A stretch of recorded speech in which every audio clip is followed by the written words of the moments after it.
You are listening to Visionaries Wrestling Network, providing your perfect podcast experience.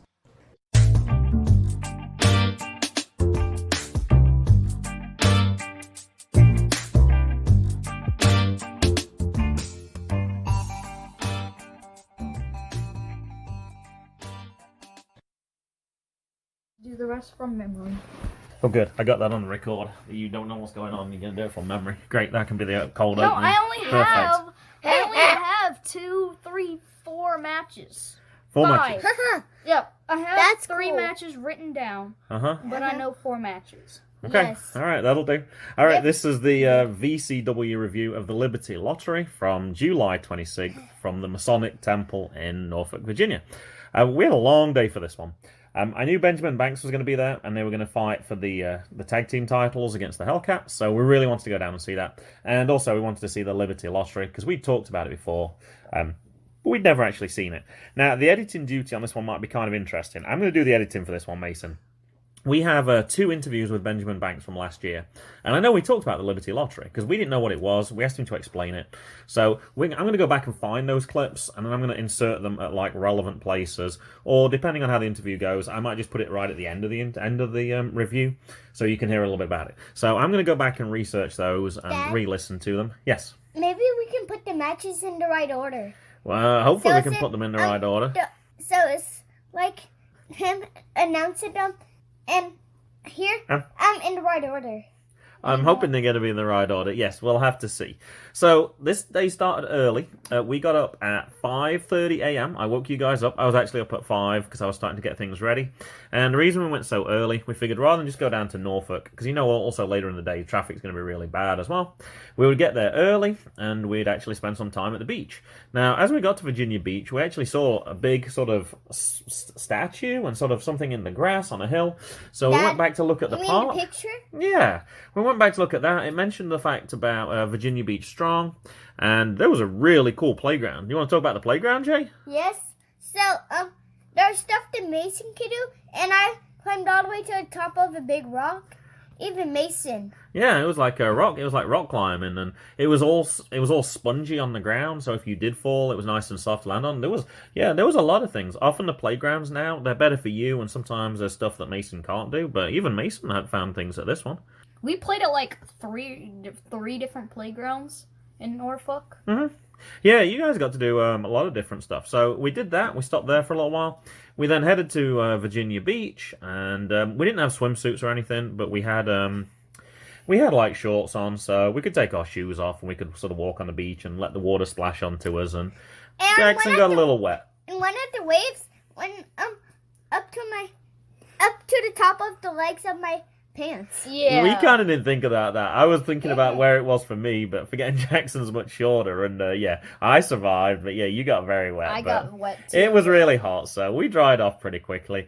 We tried to fly a kite that I bought like a year ago, and I said it'd be good. We'll keep it in the back of the car, but we couldn't quite fix it. It was a bigger kite than what I was used to, so we didn't get to do that. Maybe we should get just a big triangle kite that have already been together. So we didn't have to make it. Probably. We should just get a simple kite shape, and ones I've had before and I've used, and they normally have like a cross in the middle where you just put one piece of wood side to side and one top to bottom, and it keeps the kite out. I'm not sure if there was a piece missing from this one, but anyway, we managed to figure it out. So we had there, we spent the morning at Virginia Beach, we went for lunch at Wendy's, and yeah, we then headed to the zoo. I hadn't been to Virginia Zoo before. So we went to Virginia Zoo, and do you want to talk about some of the animals we saw there, Jay, or things that you did that were fun? So we did a train ride, and we saw everything we saw first. Yeah, we did the train ride towards the end, and it was only $2. I thought that was pretty good. Mason? And I got so wet. Yeah. In the fountains. Yeah, I ran through it first, but Jackson didn't want to. And then we went around, and then we did like a whole loop, and then Jackson ran through it, and then finally. And then I ran through it like 2 or 3 times after. Yeah, it was, I would say, there were some people who were even in swimsuits who were there. We knew it was so hot that we were going to dry off quickly, so it probably kept you guys pretty cool. And I dipped my head in it as well. I don't think the mists are going to work anymore. Yeah, the mists are just nowhere near enough. But yeah. What about some of the animals that we saw then, Gigi? So the buffalo was not out. No, we didn't get to see the buffalo, did we? No. What about ones we did see then? These animals that were pretty big that Mason thought were gonna be small. The big cows or whatever. The cows? I don't Not remember the cows at the but zoo. the thing that you had. That you used to Oh, a tapir. Yeah. When you say I had a model figure of it. I didn't actually have a tapir in my house. And But I used to have a model zoo animals. And the tapirs were almost extinct. Wow, that's some good memory there. Yeah, you're doing some good remembering of different words because it told you whether they were, well, obviously if they're extinct, they weren't there, but close to extinction. Yeah. I can't remember the in threat, vulnerable. Yeah, so it kind of gave you a level about what they were. That's a pretty good memory. What about you, Mason? Do you remember anything in particular? There was this little red panda that was in a tree. Uh-huh. And was sticking his head out, and there's a freaking snake. Okay, I think you got to explain that joke because we haven't talked about it on the podcast. So there was this other 5-year-old that he was like reading a book, and it was supposed to be, and he was learning to read, and it was an African elephant, but he read it as a freaking elephant. It's pretty funny, and his mom went to look to see what it was, and it's like, oh, it's African. And now every time we see that, we always make that same sort of joke. We've been to a few zoos recently. We have a reciprocal pass, so we can get in half price now to pretty much any zoo around the country, so it makes them a lot more cheaper to go to, and makes it probably a bit more worthwhile. I thought you would have talked about some of the bigger animals. We definitely saw like a... Giraffe? We saw a zebra. Why are you pulling a face, JJ? Because it's called zebra. No, zebra. Yes. Zebra. We did see giraffe, and there was a baby giraffe, and rhinoceros. And what was the thing that you noticed? I noticed the rhinoceros had a horn. What did you notice, Jay? His butt. Me, of course. You noticed that one was turned round, and you saw his butt. But And when we were looking at the monkeys, we were looking at all cool how it could fly, and Jackson noticed that it has 2 butt cheeks. Jackson picks out some of the strangest things. Anyway, we left from there. We had I won't say a dinner, but we had a snack at Taco Bell, and then we arrived there probably a half an hour after it opened. We didn't have lowest level seats for this one. I'd already ordered them ahead of time, and Jackson wanted to sit right on the back row anyway, so it didn't matter. Actually, I like sitting right back there. Yeah. I like that elevated view, like you get a Flying V. It's kind of like theatre seating, but it all sort of went back, and it all got raised as you went further higher up. When we got there, I knew that Jackson had a shirt from Simply Safe-ish that they didn't have ready from NEW Wrestling, and I knew that they had a shirt for Jackson as well. Jackson's big problem with shirts is they normally come in adult small as the smallest size, and both tag teams said they could get a kid's shirt, so we were excited by that. Simply Safe-ish weren't quite ready. Benjamin did have his shirt ready, so you put that on. Benjamin lifted you up as well. We tried to get a picture. What did Benjamin do to you? Pick me up into the sky. He did. He put you on his shoulder and he lifted you very high into the sky. Did you like it up there? No. You didn't like being up there? Why not? Because it's high. It was scary. Dad, wouldn't it be cool? Oh, here we if go. Benjamin thrown me up and then I landed on his shoulders. That's the tamest one you've done. Jackson's new thing is to start off with, wouldn't it be cool if, and then it's something that's crazy or not cool at all. So, or very silly. So I was interested with you. No, on your picture you weren't smiling because I was like, I wonder. All right, so we got that picture. Later we did get your other shirt. They came and brought it for us. Wes had it. Wes Danger Rogers had it because Livid the Clown was there, but he didn't have it. So we did manage to get your other shirt later, didn't we? I remember his last what if, wouldn't it be cool if, he said, wouldn't it be cool if Yokozuna did a big fart that covered the whole world? I didn't hear that one. Oh my gosh. I don't know if that should stay in. Jackson. Now, Hacksaw Jim Duggan was there, and I did think about going to get the meet and greet. Now, when we went before, Brian Pillman was like $40 for a picture and an autograph. And I thought Hacksaw would probably be a little bit more because he's WWE Hall of Famer. And it was $50. And now, Jackson's ticket was actually free. So actually, the combined prices were about what I was thinking. I changed my mind in the end. I was okay not paying it. We met other people. We got different things. Do you want to talk about one of the things I got you instead then? Yes. So, Dad got me a wrestling figure, and I found Dad Gable, and he was in 205 Live. Yeah. So, I picked him because I couldn't find anybody else. So Mason, you looked for like forever and ever. Yeah. Mason found one straight away. You spent about 10 minutes looking through. You were digging for treasure. Yeah, I showed him, like, I picked out Yokozuna, and as soon as I picked it out, Jackson was like, I want it. Yeah, Yokozuna's He's like- kind of a rare one. And he's like fat too, and he like. Well, that's Yokozuna. I know, obviously. but and then like I like the belly, I like the rolls on the back. And then he's like, and then when I have Andre the Giant, and the Andre looks skinny compared to him. His Yokozuna's huge. Yeah. It is kind of a rare figure. And the guy said if he had more time, he would like search through them and put them on eBay. But hey, you got the better deal. I was happy to buy you a wrestling figure each, since we didn't do that presentation. Yeah. I would say Jackson already had a shirt as well. You'd already had shirts. We both had Golden Pinky Society shirts on from last year, so we were okay. And we also saw Max Morrison, who we knew from a few places, actually. We know him from UCW. We've seen him before at VCW, and I think he's also at EWA as well. I think I've seen him up there as well. So we've seen him several times. Jackson's only seen him a couple of times, because you actually got him mixed up with Savage Gentleman when we were at Flying V. So we told him that story as well, and we got that autograph. So that was one more autograph we got for your collection. And I don't think we actually got any other autographs. We saw Jake Hollister, because we had a talk to him. He thanked you guys for singing Happy Birthday for him on his 21st birthday on the NEW review. And besides that, I think we just went back to the seats. They did a few promos. They talked to somebody who was in the military, who was going to go and serve for another few years. They did that. They announced some of the matches that were coming up. And, yeah, we got to the first match. Now, pretty much this is on you, Mason, because you did all the recording for Match 1, go ahead. So it's Urban Legend versus Phil Brown, and it's a last man standing match. And whenever somebody got on each side, like legs on each side of the ring post, I was hoping for a ring-itis, but nope.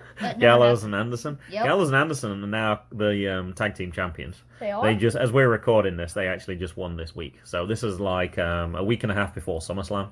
They actually just became the tag team title holders as well. Oh, with AJ Styles. Well, he's the current US title holder right now. Oh. Phil, he packs a huge punch, and Irvin generates some real heel heat, and Phil retains with a super kick. We've seen Phil Brown a few times. We definitely saw him at Suffolk. I remember the name because there's an English Premier League manager whose name was Phil Brown as well.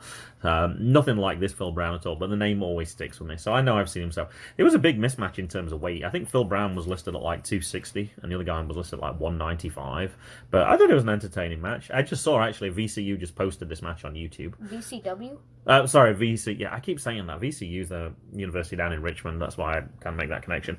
But yeah, so that one's on YouTube. Anything you remember from the first match, JJ? So Phil Brown wins. You did? Yeah. Did you like this match? Yes, because I was rooting for Phil Brown. And anyway, he's stronger than the heel, so he won. He did. And Phil got low blowed by Urban Legend. Uh-oh. A lot. All right. Now, I think actually at this point that there was actually a promo. I think that it said who Gino was going to fight in the main event. And I think this is when they brought the box out and the comedian guy said, hey, look, there's a present for you. Was that after match 2 then?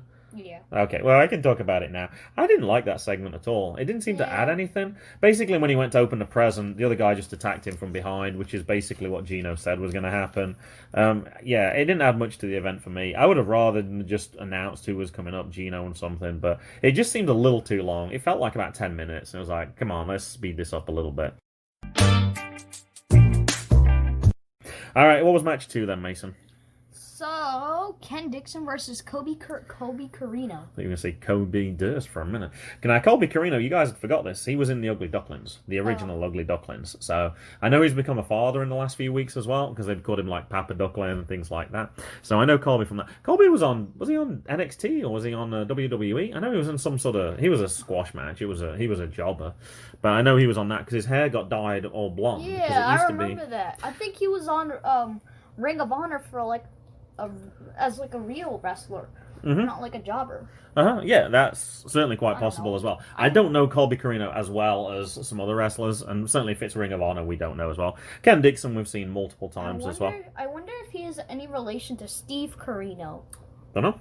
Might be. Steve Corino recently just, like, I don't know, but like I have some DVDs and he was recently just, like, came commentator. Oh, it could be. So. Don't know. All right, you want to talk through this match then, Mason? So, two fans held Ken's arms while Kobe chops him. You know it's Colby, right? Not Kobe. Oh. I thought the first time I heard, I was like, perhaps you just Colby misspoke. kicks out of the tombstone pile driver, and then King kicks out of the octopus stretch flip, and then the ref catches Dixon on the ropes, his feet on the ropes, while trying to pin him, and then they small package each other, and then rolls around, and then the 15 minutes time limit stands up, and then they get 5 more minutes, and Colby wins when Ken he just refused to come back. He didn't come back into the ring. Yeah, that was kind of a strange thing, but I kind of like that. Ken was like, "Yeah, I'm not doing this anymore." And I thought this was a solid match. I kind of like this one. Do you remember anything about this one, JJ? That Colby wins. You remembered Colby winning. Now, you actually reminded me of something else, Mason. There's a lot of interactivity at these matches, which I'd forgotten about, which I really like, actually. Our last one at the Masonic Temple was over a year ago, and we were kind of front row, so you don't always get to see anything when you're that close, or certainly not from the other side of the ring. I think they actively encouraged you to film as you were going through, because I saw multiple people at the front holding their cameras out, like when the wrestlers were coming by and filming little skits and stuff. And like people were doing selfies with the wrestlers as they were getting close. And like you said, they getting the people in the crowd to hold their arms. Right? I think that's great. I thought that was really fun. I think that definitely adds to stuff. Because I know there's certain organizations where you're not filming, you're not doing anything like that. I think that VCW, that was the real appeal of this event, that you felt like you were part of that event as well. All right, so this was actually then when the Gino promotion was done, so I got that slightly mixed up. All right, match 3. The Golden Pinky Society versus the Hellcats. All right, Jay, we should let you go first, I guess, on this one. Anything you remember about Benjamin and Diamond Victor Griff's match? So, Benjamin didn't have his clothes that he wears when he wrestles. He didn't. I noticed that as well, yeah. The new shirt that you wore, he didn't actually have. Now, he did mention on Twitter what it actually was, and I can't remember what it actually was. I remember one more thing. This was a street fight. Oh, this was a street fight, yes. So this was, because they walked along the entrance, and I think they got attacked from behind before they even started. Yeah. Which was, of course, legal in this one. All right, anything else you remember, Jay? No? All right, go ahead then, Mason. So, Benjamin Banks and Griff used a fan's walking stick. And then there was we saw that at the intermission, that guy. Oh, you claimed it was somebody else. I don't think it was. Else. All right, carry on. There was a low blow to Benjamin, and then a DDT into the chairs for a Hellcats retain. There was, and we did get to see the money shuffle, though. But unfortunately, and Jackson's demonstrating the money shuffle right now. It's always good when you get to see that. It was kind of disappointing. I did actually talk to the guys ahead of time, because when we went to our first 5 matches, they won every single match. And then they finally lost one, so it was 5-1. But I remembered the one that they lost was when they were heels. So I said to Griff at the start, I was like, you guys better be faces today, and then you can win. Whoa. Unfortunately, they were faces, and they lost this one. So they're still 5-2 when we go to their matches, which is, I think that's pretty good. So, they were heels the first time at Nova Pro, right? Oh, no, they weren't. The second time at Nova Pro. Oh, I'd forgotten about that. You're right. The second time they were heels, weren't they? Yeah, okay, you're right. Yeah, because it was against Bobby Orlando, yeah. And they kicked the goat. And Harry Zen.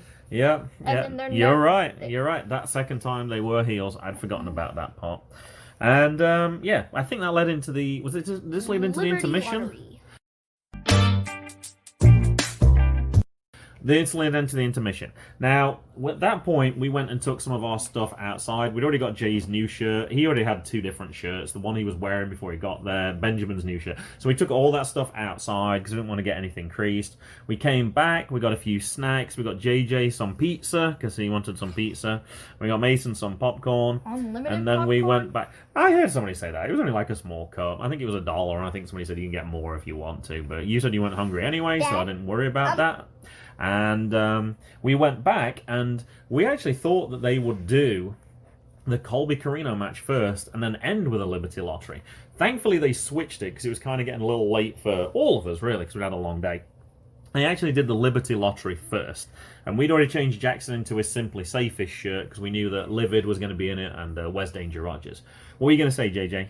I hope when Mason was going to get popcorn, he was going to get 10 bottles of popcorn. So you could have... So you could have popcorn and pizza? What was the pizza like? Good. So it's my favorite pizza, pepperoni. Mm-hmm. And I ate it before Dad ate the whole thing of his. You were hungry, right? Yes. So, the first thing I ate on my pizza was pepperoni. Uh-huh. So, and then I ate the last, the dough, last. Mm-hmm. You like to pick the pepperoni off the top, don't you? Go ahead, Mason. Okay, so before we went to the wrestling, we went to Taco Bell, and I tried the best combo ever. No. Yes. Go It on. was cinnamon twist dipped in nacho cheese. Jackson, That's disgusting. That is disgusting. No. Jackson loves the nacho fries. Jackson often leaves his fries if you go to McDonald's or somewhere. But he was loving his nacho fries, and we've discovered it's because of the seasoning on it, right? But you Yes. don't like the nacho cheese. Mason just had the cinnamon swirls, and he was dipping them into the cheese. He said it was so good. I tried it. I didn't like it. You tried it, I think. You didn't like it either. He claims it's the next cool filmed thing. it. I did, and unfortunately, I think I lost the clip. Or because Dad, I was we can do it uploading again. stuff. And I just switched phones as well. So I uploaded stuff and then I deleted it, but I'm not sure if that video made it in there or not. So I gotta look. If it is, it'll be on Facebook. It'll can be under the redo it. wrestling folder. I don't think it'll work after the event now. I think it Dad? might be that or it might be gone. But yes, I've forgotten about that. Yes. So here's my thing that I love so much: dipping my carrots in my ketchup. You like the, Oh, I thought you have a meant your strange toe. you have a strange thing as well. Yeah, you like carrots and ketchup. You like ketchup. You put that on anything. And M is for Mason. G is for Graham. And B is for Benjamin Banks. Will probably be winning the Liberty Lottery. That would probably have to be one of the biggest moments in my career so far. Because I remember the first Liberty Lottery that I went to, and I was a fan sitting in the audience. And, 5 years later, it's pretty cool knowing that I won, that I won it all, So that's probably the biggest highlight of my career so far. Can you tell us what that was? Yeah, what is the Liberty Lottery? Oh, the Liberty Lottery is pretty much similar to the Royal Rumble. Oh, okay. But the difference between the Liberty Lottery and the Royal Rumble is they have somebody walk around the ring, and the fans actually pull the names out of the hat. Oh, cool. Excuse me. And what's crazy about this Liberty Lottery is that I was in 14, 15, 16, 17. 14. Yeah, so the first Liberty Lottery I was in was the 2014 Liberty Lottery. Uh-huh. And each Liberty Lottery I've been in, I've always came out towards the end. So and also it's only a 20-man rumble pretty much. Mm-hmm. So it's I've always come out towards the end of the Liberty Lottery. But for the one that I won, I came out at number 5, and I was just like, man. This is a first for me, and for me to be in the ring that long and, just giving it my all and everything and winning it, it's pretty cool. Now, this is where I got to give a shout out to another podcast. I listened to the Gimmick Table, where you did an interview on there. We got a lot of information from that. And I think the one I listened to was about a year ago. So this has been a cliffhanger since we've been setting this up for the last few weeks. We know you won the Liberty Lottery, and it says that you get to pick which title you want to go for, and you went with a heavyweight title. But we don't know if you won or not. What happened when you cashed in your Liberty, or however it works? Who did you face? How did that match go? Oh, I can see a shaking head. I don't think this is good, Mason. It's not good. Oh, no. So remember I told you about the injury that I had Yes. when I went to the second rope. Yeah. So I faced this guy named Ken Dixon.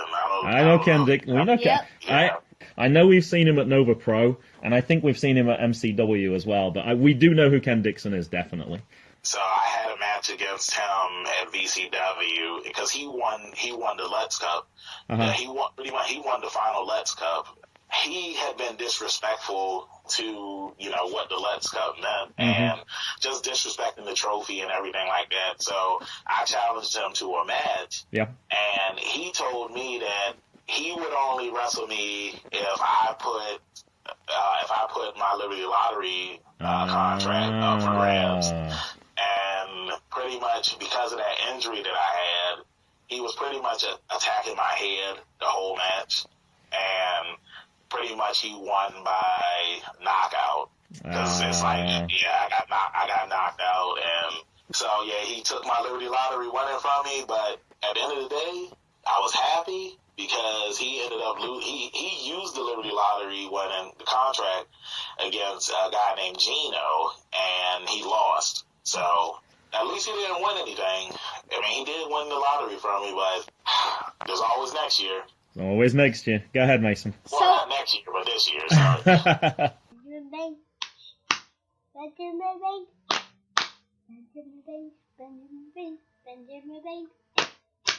Now, I went ahead and I actually subscribed to the VCW network because we are going to see the 2018, but I wanted to see a 2017 one.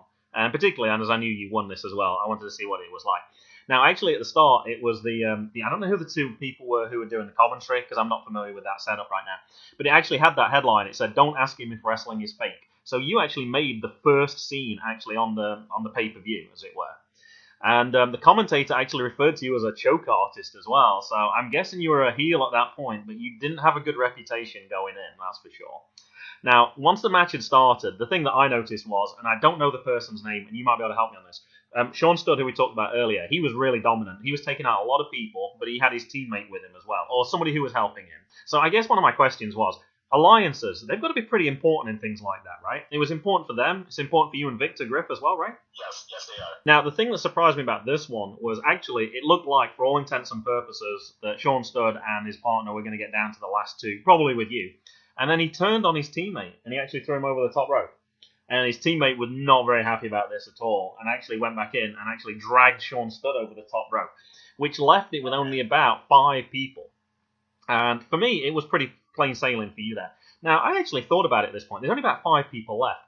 Were you ever in any trouble at all? I don't even remember a single moment. Normally there's people like who've been thrown over the top rope and then they scramble back under the middle rope.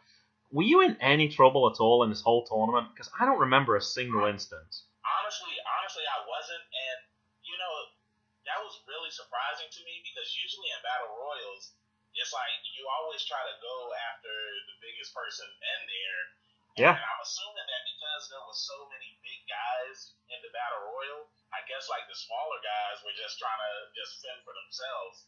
Now I know that there was a couple of guys that tried to eliminate me, but they just couldn't lift me over the rope. And one of those guys was Ken Dixon. Yep. He tried to eliminate me, and I knocked him down. One of those guys was Urban Legend. One of those guys was Juggernaut. Yep. Like they tried to knock me down, but they couldn't do it. I mean, Juggernaut got close. I mean, he's a pretty big guy, but yep. Yeah, that's right. I helped eliminate Juggernaut. That's right, yeah. Now, Juggernaut was an interesting one for me, because one of our Nova Pro episodes, we talked about, we didn't know one of the wrestlers, and we were asking like people behind, like, who is that? And somebody said, it's Juggernaut. And I looked that up later, and I couldn't find anyone called Juggernaut. And we did find out, he has a different name at Nova Pro. So I remember quoting what it was, and I follow him on Twitter now, and I can't remember for the life of me what his name was. Oh, that's it, yeah, The One, something like that. Yes, that's it. And and when that name came up, I was like, it was like the jigsaw finally fit back together again. So that made perfect sense to me. Was it the guy that they were yelling Fresh Prince? No, it was the guy who was trying to get a date with Lainey Luck. I think that's her name. Yeah, wasn't he he was just in a tag team match with Bo Crockett. That's the one. That was what it was. So that's how they piece it together. Now, you did say you came in at number 5. So was stamina an issue for this one? Oh, of course. I mean, I'm a pretty big guy, so it's like being there, like pretty much at the beginning of the whole Rumble, the whole Liberty Lottery. It was definitely a test of time, like just having to stay in there that long and just picking the moments when I needed to eliminate somebody and playing on the defensive part in the Liberty Lottery. And a lot of the time, it was defense. You know what? Griff was in that Liberty Lottery too, and we did work together a lot. Did? Yep. When we were in there together, but then he ended up getting eliminated. So he went out with about 7 people to go, I think it was. But yeah, you two were definitely working together to begin with, which definitely, I guess that helps your stamina when you got somebody there who's doing half the work as well. Yeah, but it definitely. I know this year for the Liberty Lottery, because I've been in the gym a lot lately. My stamina's going to definitely be up when I go into this one. So, here's the hoping that, your boy is gonna come on top again. Because I don't know. You know what? Actually, I do know some of the competition that's going to be in this Liberty Lottery. Okay. If you've seen like on the VCW Facebook page, they've announced some of the people, and one of the guys that's going to be in the Liberty Lottery is Gangrel. It is, and I was going to ask you about that if you knew who was in. Now, I've seen a few of those people as well. Gangrel's in. Brian Pillman Jr. has mentioned, he actually mentioned in the event that we were at that he was going to appear, even though he was technically injured. That's Flying Brian's son. Brandon Scott's going to be in there as well. Kevin Thorne, who I don't actually know, but he said he did appear in WWE. And once again, your nemesis, Big Sean Studd's going to be there as well. So we know a few of the names. And we know Swoggle's going to be there as well. But he's going to be in tag team action. He won't be... well, I guess he could appear in more than one match. So that's certainly a possibility as well. But I'm also supposed to be having a match against Sean Studd, too, at the Liberty Lottery. Oh, you have a match and... Oh, wow. Well, is that for a particular reason? No, we're just having a match because he was pissed off at the fact that me and Griff worked together to eliminate him, and since I won the Lucky 7 Battle Royal, he wants to take his frustrations out on me. Two big guys. So you can tire Big Sean Studd out, but you can just chill in the back till number 20. Yeah, if you give him a long match, that's got to be to your advantage. Oh, interesting. Oh, I didn't know that you had two matches. I thought that was just a... I know there are exceptions to this. Now, after I'd watched that one, now I tried to look on Cage Match to find out which other ones you were in, and I couldn't find... Unfortunately, it doesn't list the whole entrance card for the whole thing. Now, one thing caught my eye. I went to the 2014 Liberty Lottery, which Sean Denny won. And the reason I watched that was I saw that Jean-Jean Le Bon was in there. Now, Jean-Jean Le Bon is the masked character who's appeared at Nova Pro a couple of times. We don't really know the story. We know the gated community offered a reward for anybody who could give information to who it was, and then he hasn't appeared for like the last three things. So that certainly caught my eye. So I started watching it, and there was a few things that were different. One was, this was every 90 seconds, and the 2017 was every 60 seconds. So is that something that changes each year? Do you know how long it's going to be this year? Unfortunately, I wouldn't be able to answer that question. Okay. Honestly, I never even noticed the time and the seconds for the wait time. Okay. Now, the other thing was, as I went to watch this, I went straight to the end, because the Liberty Lottery was the main event last year. And when I went to the main event for 2014, it wasn't. It was actually Victor Griff. He was actually fighting Dirty Money for the VCW Heavyweight Championship. So that's another thing that changes as well. The Liberty Lottery wasn't even a main event, which really surprised me, actually. So I didn't actually see the result for this one, because I did want to skip straight to the other thing. Now, the thing I thought was interesting about this was, watch the WWE Extreme Rules this weekend. One of the things they were talking about was lengths of matches. There were some very short matches. Nakamura match was like 6 seconds long. The Oscar match was very short as well. And also the placement of the matches as well. I think everyone thought Roman Reigns was going to be the main event, and then actually it was actually something different. And just happened I watched the 2014 Liberty Lottery, and two of those same issues came up. The times changed, 60 seconds and 90 seconds, and the placement of where the main event was as well. So I thought that was kind of interesting that overlapped on that. Now, the other thing that was also different, so we talked about when we came to see you had a 7-person match to decide who was going to come number 20. In 2014, there was actually a 3-way match to decide who would become number 20. So it was Bobby Shields, Brandon Scott, and Sean Denny. The winner got number 20. The losers got first and second, which I thought was kind of interesting as well. Oh. I thought that was a nice twist. So I don't know if that's something they do different each year as well. But I thought that was kind of interesting. So Bobby Shields actually got to do commentary while he was waiting to come in. So I'm kind of wondering, is that something that you're going to get a chance to do? You're going to get a chance to be a commentator? Hey, you never know. I don't know. It's like I'm already wrestling Sean Studd that night, so hey. Yep. While after that match and then while the Liberty Lottery's going on, since I know that I'm going to be the last person out there, I might just chill commentary table. And, of course, Griff is already going to be out there in the ring, so I'll just be on the commentary table talking about my best friend. You're building such a cliffhanger right now. Yeah, he's keeping it very... Now, they did do that in 2017, so we don't know that's something that happens every year. Now, interestingly, with it being Bobby Shields, the person who he was commentating about was his buddy, Logan Easton LaRoe, who was actually Mr. Class at this point. So this was the other reason I watched it. There was a lot of Nova Pro people in this. They talked about John Kerman coming in. He actually never came in at all. Also, who else was there? Bo Crockett was also there as well. So there was a lot of people who I recognised in this one. All right, let's see what I noticed about this one. Now, I watched it and I was like, well, Benjamin's not in this one. That's fine. And then, who came out? Andre Jackson came out. So now I'm assuming then from the commentary then, this was your debut in VCW, is that right? Yes, it was. And I'm sure you talked, and I was like, oh, of course, because it's the Jacksons, which is the $20 bill, and then the Benjamins is 100. So I think we talked about this last time, but I just didn't recognise it because it was a few months ago.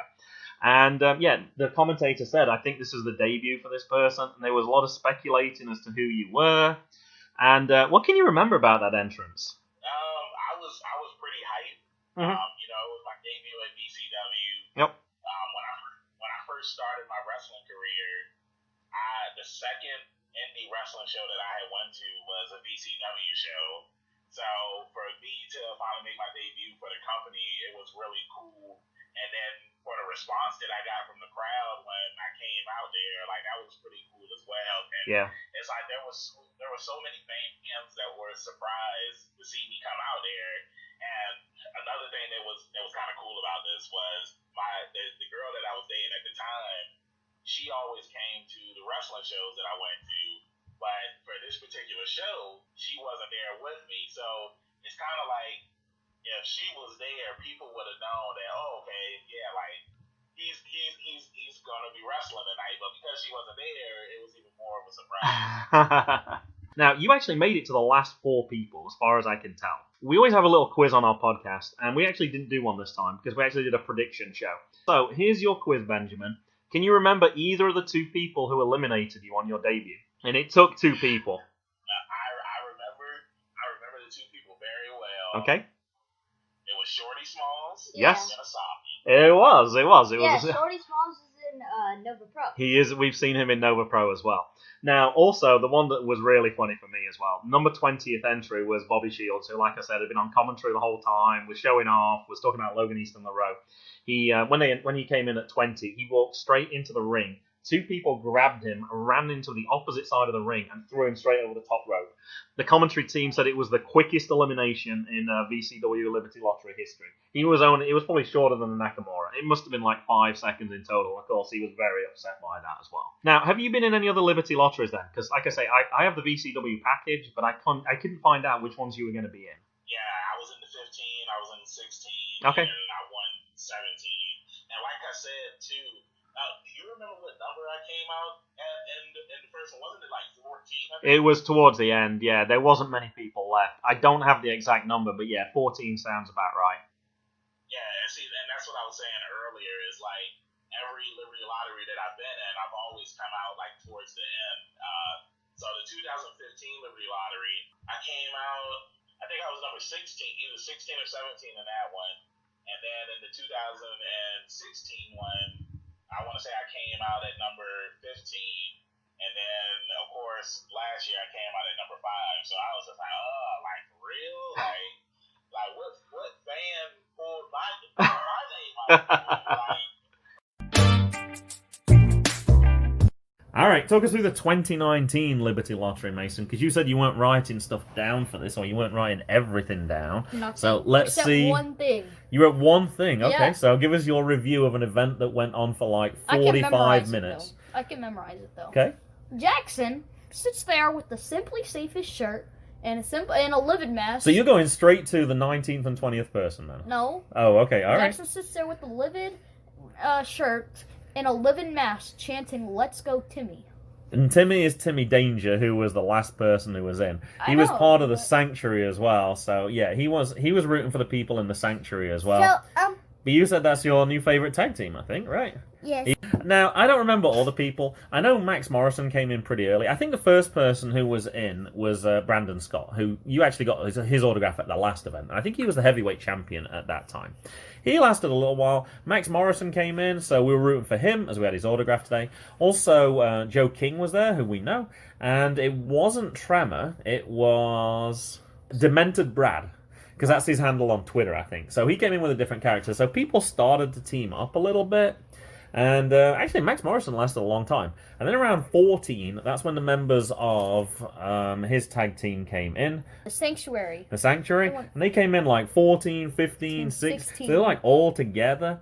At this point, Wes Danger Rogers is already there. Livid came in at 19. Timmy came in at 20. And there was one more person they could have kept in. Oh, that was the point. I thought when there was all 5 members of the Sanctuary. There was the 2 members of Simply Safe-ish and Max Morrison. I thought they should have kept Max Morrison in at that point. And they chose not to. Actually, I think some of them had been eliminated. Perhaps it was 3 on... Was 5. it 3? All 5 of them still there? Yep, 3 on 5. So instead of having 5 on 3, they decided to make it 5 on 2. It quickly got narrowed down to... Actually, Max Morrison came back in again. He landed on the ramp. And I don't think that was out, though. That counted as an out for another person. So either the ref didn't see it and he got back in. I know he helped a little bit. Eventually it got down to Livid with 2 other people. I remember how the other ones got eliminated. So Wes is on the apron, and then 2 of them are charging at him, and then he pulls the top rope down, and then they get eliminated, but then they pull Wes off. Oh, so he got out there. And then they tape his hands to the ring post. Correct. Or the turnbuckle. So he couldn't really do anything else. It was down to 2-on-1, and it started to look like... Because the other guys were still interfering, though, the Sanctuary. Yeah. And that's when Hacksaw Jim Duggan came out with his famous 2x4, and basically came into the ring waving it around, and then he basically had got them all out the way. Yeah. So it did come down to a 2-on-1. It went down to a 1-on-1. It was Timmy and... Timmy Danger and Livid the Clown. So Jackson's wearing his Livid the Clown t-shirt, but he's cheering for Timmy Danger. And we're like, are you sure? You realise that's... He's like, yeah, I want Timmy Danger. I was like, oh my goodness. Anyway, Jackson likes his heels, that's for sure. And do you want to tell us who won then, Jackson? Livid. Livid won, yeah, Livid won. And then in the end, I was cheering for Livid. I think you actually like both of those two, so you would have been happy, I think, either way. We were really happy that Livid won.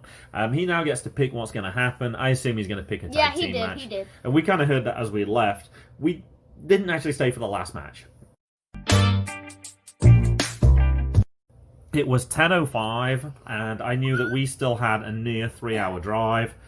So I knew we wouldn't be back until 1 o'clock. Considering we'd been up since 5:30, we'd walked like 20,000 steps. You guys probably even more. We didn't even talk about that. You played on the playground in the zoo a little bit, or you were doing lots of activities there.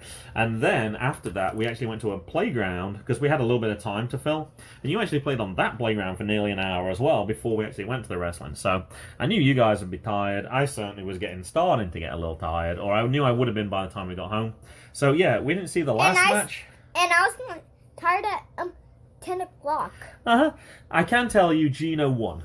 And the reason I know Gino won is one of the announcements was that they were selling tickets for the next event, and Rhino is going to be there. So WWE star Rhino, who's now actually just signed for Impact Wrestling, and the main match is going to be Gino versus Rhino. So I know that Gino obviously won for that very reason. So one other thing I know from this event as well, they actually set an attendance record for this event. They had nearly 500 people there, so that's really good for them. They did that. And it was an exciting event. I thoroughly enjoyed it. Now, it's interesting because although we have to pay a little bit of gas money to travel that far, we got to do fun things during the day as well. Ticket prices were $20 for me and you, Mason. Jackson was free, so it was about $40 total. $40 in fact, it was $40 total. Interestingly, Primetime Pro Wrestling has just put up their prices. One front row seat now is $35. So that's something we're going to have to start factoring in. We made a choice not to get the Hacksaw Jim Duggan thing because it was $50 and we decided that was too much. That might become a factor in other events. We also know that Infinite Pro Wrestling, their tickets are half price for the rest of the year. Like, I got front row to go and see Franco versus Jonathan Gresham. We're also going to see the Golden Pinky Society there as well. Front row for $10 as well. So, I don't know. VCW certainly put on a good show. It's certainly very family friendly. You'd want to go again, right, Jackson? So that might be something that we probably go for the rest. Yeah, we're going to try and get to some more if we can. It's easier when it's a holiday. The next day, I was done, though. I was so tired. I slept in a little bit. I took another nap before we went to Primetime Wrestling. It is a long way, and it was a busy day. But, yeah, good for VCW for doing that.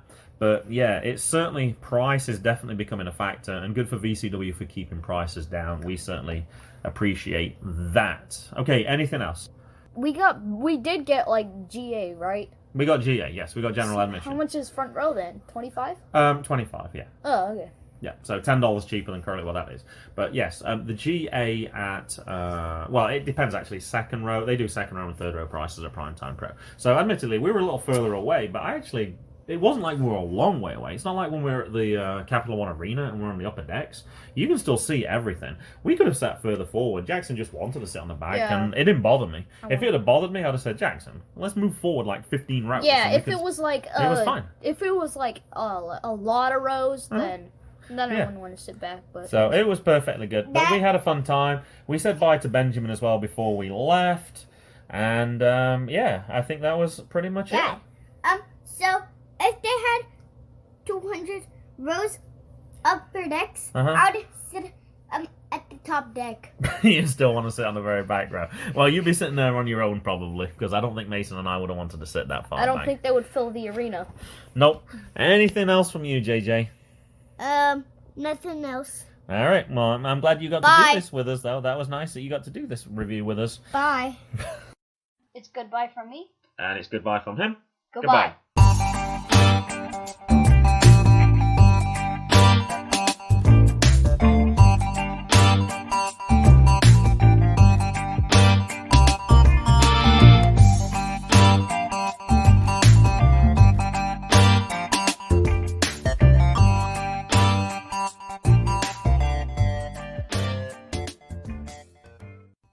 The music was Zigzag by Kevin MacLeod at Incompetech.com. Licensed under Creative Commons by Attribution 3.0.